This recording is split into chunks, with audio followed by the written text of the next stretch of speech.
안녕하세요. 경제적 자유를 꿈꾸는 28승TV입니다. 저희는 서행 차선이 아닌 부의 추월 차선으로 가야 합니다. 따라서 28승TV 투자 목표는 우리의 투자금을 2의 8승 256배를 만들어 경제적 자유를 누리는 것입니다. 그럼 기업플렉스 대우건설편 시작하겠습니다. 안녕하십니까 부장님. 요새 건설 및 철강 기업이 경기 민감주 수혜주로 대두되고 있습니다. 그중 올해 매각 이슈 등 대응 호재가 많은 대우건설이 가장 눈에 띄었습니다. 대우건설의 총 직원은 5,450명으로 2020년 매출 기준 8.1조, 수주잔고는 39조를 보여주며 잠재된 저력을 보여주고 있었습니다. 또한 대우건설의 주요 사업 분야는 주택건축, 토목, 플랜트, 신사업으로 크게 4가지 분야로 구성되어 있습니다. 그럼 지루하실 수 있으니 사업 분야는 짧게 요약하여 설명드리겠습니다. 먼저 주택건축 분야는 저희가 흔히 알고 있는 아파트, 주상복합, 오피스텔 등이 있으며 2020년 지속된 부동산 규제 정책과 업계 경쟁 심화에도 대우건설은 총 33,148세대를 공급하여 2년 연속 주택 공급 실적 1위라는 의미 있는 성과를 이루어냈습니다. 토목 분야는 도로, 교량, 항만 매립, 고속철도 공사 등이 있으며 해외 수주는 이라크와 총 2조 9천억 규모의 알파 항만 준설 매립, 친매 터널을 수의 계약하였으며 2020년 이후 10년 만에 첫 주간 민자 사업인 동부간선도로 지화 사업을 수주하는 등 계획 대비 200%를 초과하는 수주 실적을 달성하였습니다. 플랜트 분야로는 오일 가스 프로세싱, 정유, 석유화학, 화력발전, 원자력, 신재생 등이 있으며 해외 프로젝트로는 석유화학 분야에서 기존 거점 시장인 나이지리아 및 메나 지역 내 프로젝트들의 지속적 수행과 다수의 LNG 프로젝트를 통해 사업 영향을 계속해서 넓혀가고 있습니다. 특히 LNG 트레인 7 프로젝트는 극소수의 글로벌 기업만이 원청사로 참여할 수 있었던 LNG 에카 플랜트 사업으로 원청사 지위로 수주한 건 국내 업계 최초로 전망되고 있습니다. 국내 프로젝트로는 울산 북항 에너지 터미널 LNG 및 오일 패키지를 수주하며 국내 사업장 포트폴리오도 확대한 것은 긍정 포인트로 보여집니다. 마지막 신사업 분야로는 국내의 투자개발, 투자자산, 매입 운용을 진행 중입니다. 우선 2020년 베트남 THT 사업의 이익 극대화, 자회사 가치 제고 등을 통해 매출 4,636억 원의 실적을 달성하였습니다. 또한 국내 부동산 개발 사업의 전략적 투자자로 KT 청량지사 도시형 생활주택, 개포도 도시형 생활주택의 2건의 지분 투자 및 수원 8달 6 재개발 임대주택 포괄 승계 계약을 통해 자산 매입 운영 사업을 시행하고 있습니다. 이런 다양한 활동을 통해 대우건설의 주요 사업 부분 생산 실적 비율은 주택건축이 66.6%로 가장 많았으며 토목 19.4%, 플랜트 13.8%, 기타 0.2%의 비율을 보여주고 있습니다. 주택건축 경기가 나빠지면 제일 크게 타격을 입을 수 있는 경기 미감주 리스크는 염두에 두셔야 합니다.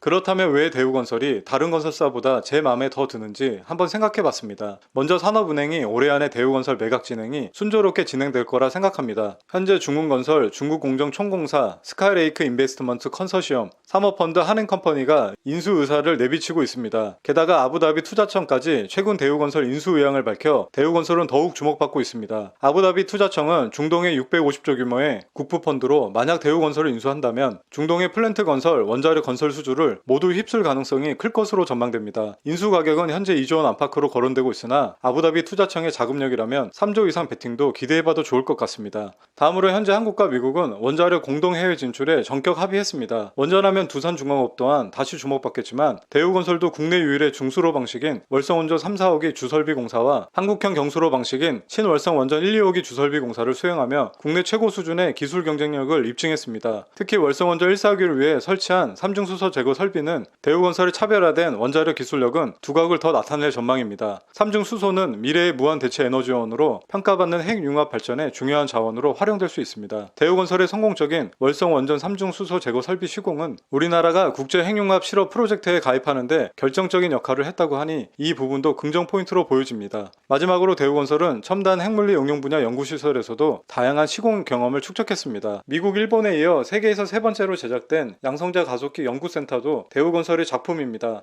양성자 가속기는 원자핵의 구성 입자인 양성자를 빛의 속도 가까이 가속시킬 수 있는 장치이며 가속된 양성자가 물질에 부딪힐 때 그 속도에 따라 물질의 성질을 변화시키거나 새로운 물질을 생성하는 원리를 이용해 생명공학기술, 나노기술, 우주항공기술, 정보통신기술, 에너지 및 환경기술 분야 등 첨단 기술 개발에 활용되고 있습니다. 대우건설은 양성자 가속기 등의 실적을 기반으로 향후 발주 예정인 방사광 가속기 사업에도 적극 참여할 계획이며 양성자 가속기 연구센터, 중입자 가속기 치료센터, 해결료 제2공장, 중저준위 원자력, 환경폐기물 처분시설 등 다양한 원자력 분야에서 지속적인 연구개발과 투자를 진행하여 국가 미래 경쟁력 확보의 핵심인 혁신 원자력 연구개발 인프라 구축에 기여하겠다라고 발표했습니다. 어떻습니까 부장님? 저는 이 정도면 대우건설의 잠재력이 매우 뛰어나다고 생각합니다. 네 부장님, 우리나라 3대 건설사랑 비교했을 때 장점이 뭔지 보고 하라고요? 알겠습니다. 우리나라 3대 건설 대장인 GS건설, 현대건설, 대우건설에 대해 재무지표 및 기업가치에 대해 정리해 보았습니다. 먼저 투하자본 이익률, 이익 수익률에 대해 대우건설이 ROIC 23.59%, 이익 수익률 14%로 전체적으로 2020년 사업을 가장 잘한 것으로 판단됩니다. 또한 3대 건설사 모두 플랜트를 함께하는 종합건설사이지만 현대건설은 현대엔지니어링 상장을 통한 추가 호재가 예상되어지며 대우건설은 아부다비 투자청 인수 가능성이 대두되면서 매각 가능성이 높아지고 있습니다. 만약 인수가 이루어진다면 중동 시장의 플랜트 원자력 시장은 대우건설이 휩쓸 것으로 전망됩니다. 또한 PER도 8.97로 3대 건설사 중 가장 저평가되어 있었으며 주가 성장 이익률도 0.52로 재무지표도 가장 저평가되어 매우 탄탄해 보였습니다. 기업 가치도 RIM 가치 산정 및 EPS ROE를 통해 살펴보면 2021년 예상 실적 기준 기업 가치는 18,000원이니 최소 12,000원까지 상승 여력은 충분해 보입니다. 이것은 저만의 개인 가치 산정 방법이니 참고만 해주시기 바랍니다. 대우건설은 2020년 3월 27일 최저 2,250원을 기록한 뒤 현재 5월 28일 기준 7,980원으로 마감하였습니다. 그럼 현재 가격 대비 제가 구한 기업 가치 산정 가격에 대입해보면 대우건설은 최소 30에서 40% 상승 여력이 충분하다고 판단됩니다. 부장님, 그럼 마지막으로 대우건설 투자 포인트를 설명드리고 마치겠습니다. 현재 대우건설은 GS건설, 현대건설보다 2020년 투자 이익률이 가장 좋게 나왔으며 재무지표 또한 PER 8.97, 주가 성장 이익률 0.52로 3대 건설사 중 가장 저평가되어 있습니다. 또한 대우건설은 올해 안에 산업은행에서 매각을 추진 중에 있으며 현재 중흥건설, 중흥공정총공사, 스카이레이크 인베스트먼트 컨소시엄, 한행컴퍼니가 인수 의사를 내비치고 있습니다. 최근엔 아부다비 투자청까지 대우건설 인수 의향을 밝혀 대우건설은 더욱더 주목받는 한 해가 될 것입니다.